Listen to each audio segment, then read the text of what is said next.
Let's talk to their CEO, Michael O'Leary. Good morning to you. I mean, clearly very grim news. What is it about your forecasts here that makes you think that this sort of action is necessary?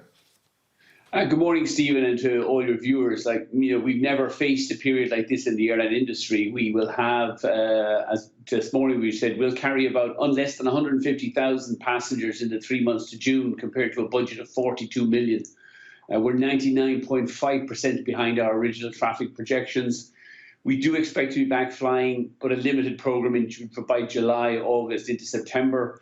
But for the current year now, we're going to carry less than a third, or less than two-thirds, less than 100 million of our original budget of 150 million passengers. So we'll be carrying about one-third fewer passengers in the next 12 months. When we do return to flying, it's now clear we're going to have to fly with both hands tied behind our back because our competitors, Lufthansa, have just received 12 billion in state aid. Air France is going to receive 10 billion in state aid. These guys will have the money to engage in below-cost selling for the next 3 or 4 years. So not only are we facing less flying with fewer flights, but prices are going to be incredibly low, which is good for consumers but bad for the airlines. And if we're going to carry a third less passengers this year, I'm afraid we're going to need fewer pilots and fewer cabin crew. And this morning we've announced starting a process of consultation with the unions. We're going to have to lose about 3,000 pilots and cabin crew. That's about 15% of our workforce. And the remainder will be facing pay cuts for the next 12 months, 2 years, of about up to 20%.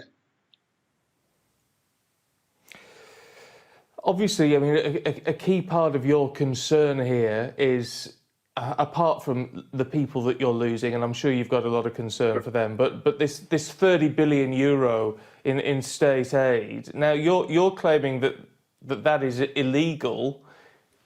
If it is illegal under EU rules, how on earth are these countries getting away with it?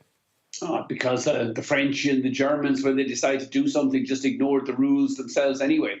I mean, if you look at most of the airlines, including Ryanair, we're on payroll support schemes at the moment across Europe.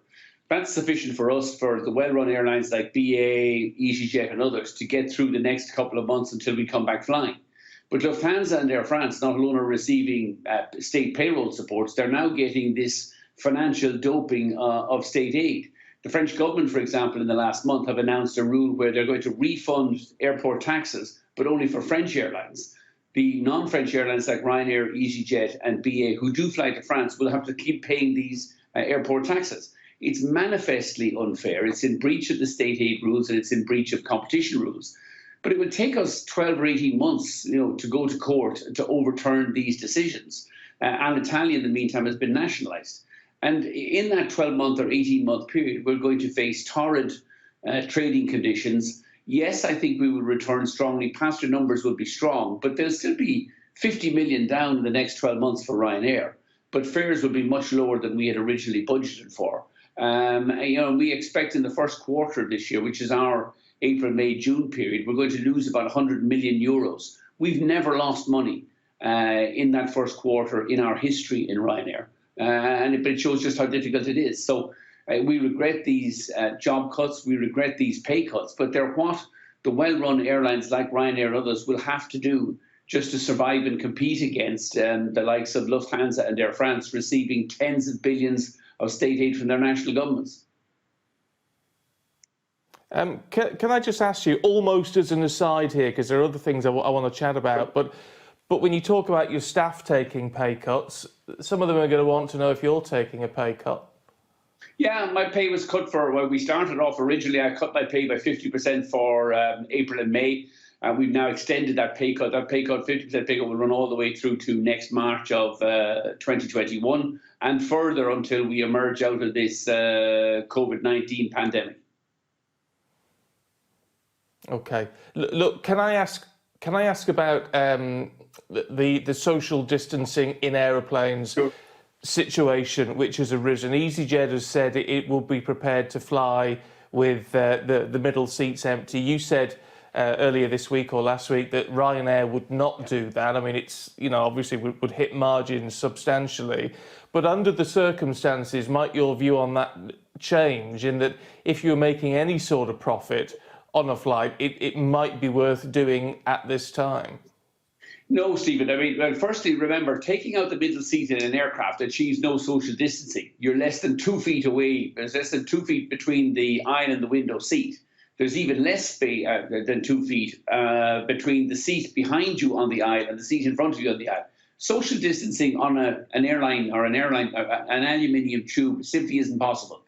Now, what we are recommending, and I think what the industry is moving towards, is passengers and our cabin crew wearing face masks at all time on board, temperature checks on passengers at the airport, so that anybody who has a temperature above 38 degrees will simply be asked to go home and self-isolate.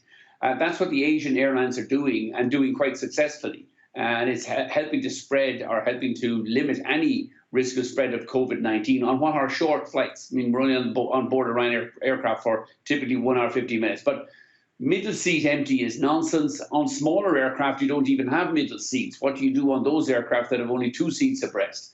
So social distancing on board an aircraft, on the London Underground, on trains, simply isn't possible.